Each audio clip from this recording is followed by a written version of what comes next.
নমস্কার বন্ধুরা, আপনাদের সবাইকে স্বাগত জানাই ব্যাংকিং স্টাডির আরও একটি নতুন ব্লগে।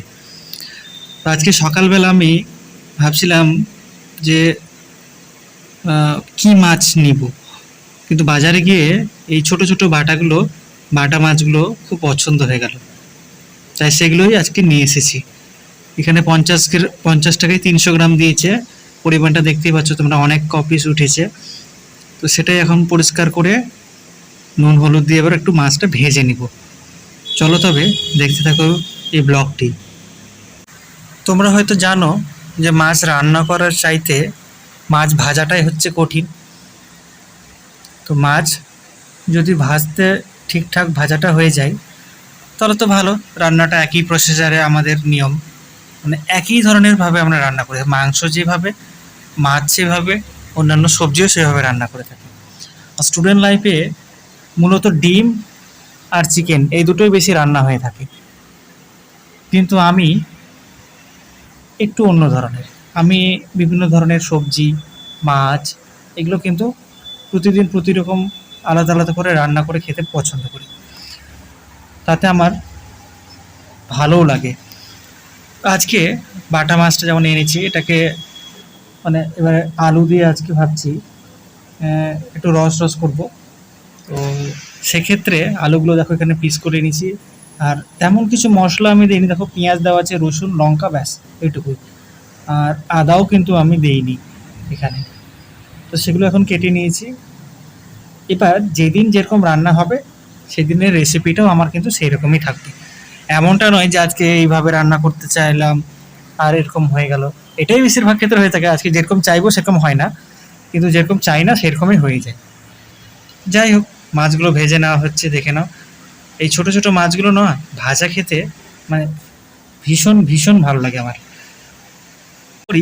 আশা করি তোমাদেরও কিন্তু মানে ফিশ ফ্রাই খেতে খুব ভালো লাগে। তোমরা কিন্তু কমেন্টের মাধ্যমে অবশ্যই জানাবে তোমরা ভাজা মাছ খেতে কে কে পছন্দ করো।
চলো তোমাদেরকে একটু কি কি বাজার করেছি সেগুলো একটু দেখিনি, আমার ঘরটা একটু দেখিনি। দেখো আজকে দেখতে পাচ্ছ সব বাজারগুলো করেছিলাম।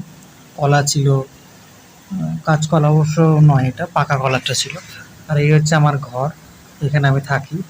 এগুলো ঘরটা ওই সাইডটা দেওয়ালটা খুব একটা ভালো নেই। আর এটা হচ্ছে আমার পড়ার টেবিল, আর সেই টেবিলের সামনে দেখো আমাদের ভারতের মানচিত্র, সাথে পৃথিবীর। আর এই টেবিল ফ্যানটা আমার সবসময় চলতেই থাকে ঘরে। আর এখানে রান্না করি, পাশেই জানলা আছে। এই হচ্ছে আমার ছোট্ট এই ঘর।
আলু পেঁয়াজ লঙ্কা একসাথে দিয়েছিলাম, ওগুলো ভাজা হয়ে যাওয়ায় এবার হলুদ একটু দিয়ে দিলাম, আর তার সাথে একটু জিরের গুঁড়ো, এই মশলাগুলো যেগুলো আছে সচরাচর এইসব হলুদ গুঁড়ো জিরের গুঁড়ো, একটু পর আবার ওই সবজি মশলা আলুর মশলা, ব্যাস এটুকুই দিয়ে দেবো। আর শেষে নামানোর সময় একটু গরম মশলা দিয়ে দেবো, তাহলেই হয়ে গেল। চলো তবে তোমরা ভিডিওটি দেখতে থাকো ততক্ষণে।